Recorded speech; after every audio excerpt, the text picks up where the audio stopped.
guys! Ngayon ituturo ko sa inyo kung paano ako nag-file ng aming report of marriage at paano ko nahanap ang aming consulate. So, dito sa search tab, nilagay ko lang guys, report of marriage, Philippine Embassy Consulate in North Carolina. That's my state, North Carolina. I just click this one too.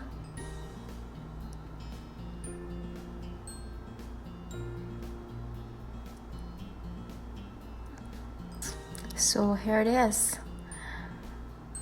Embassy of the Philippines, Washington, D.C. So they have an address, telephone number, website, and jurisdiction. So I'm here in the jurisdiction of the Washington, D.C., Philippine Embassy of Washington, D.C. So I have to click this website. And then I have to find the report of marriage. Consular services, civil registration, and then report of marriage. Just close this one. So they have an advisory guys. They only accept application by mail. See, mailing only.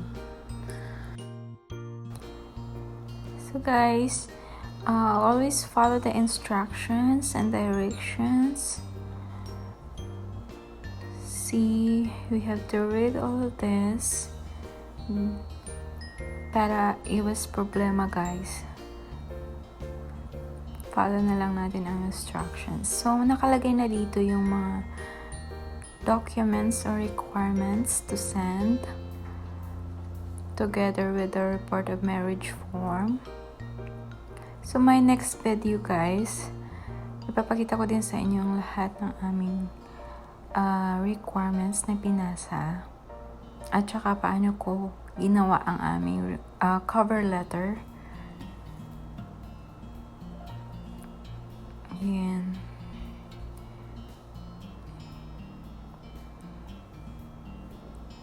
Yung nakasaad lahat dito, lahat ng nakadetalye lahat ng ating ipapasang requirements.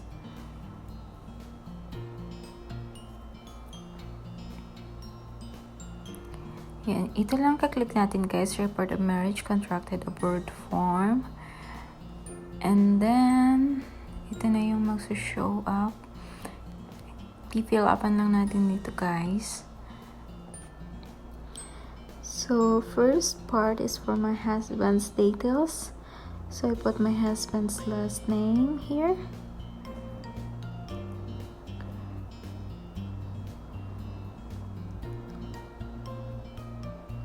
First name and the middle name.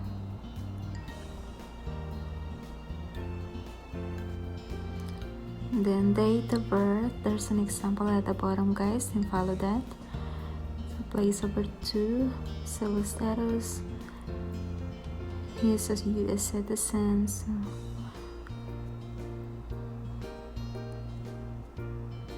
Then my part here is my name.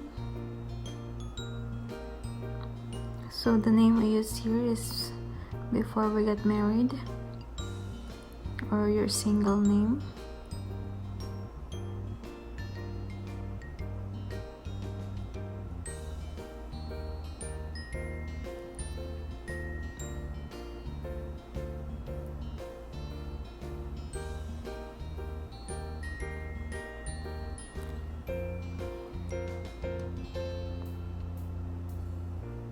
And then date of birth next,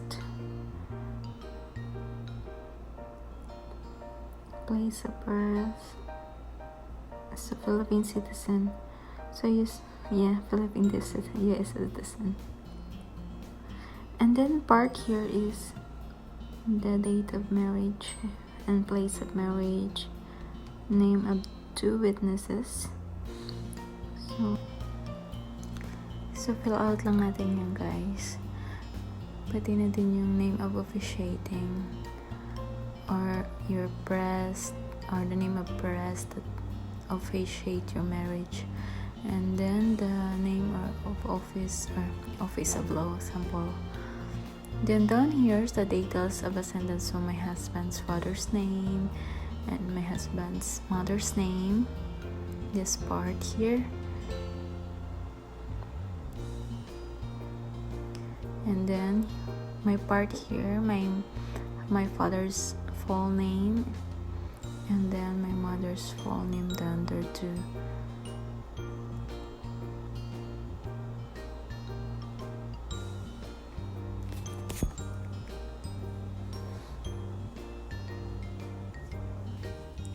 So this part here for the signature, so what we did is we didn't yet signature it or put a signature yet until we get to the yellow's office or notarial office, because they're very strict with the signature that they didn't have sent it yet. So this part also here is if you're already married and you not report your marriage, and in 1 year you have to send an affidavit. So that's all, guys. And thank you for watching. See you in our next videos on how I make my cover letter or our cover letter, and then the requirements that I send together with the report of marriage.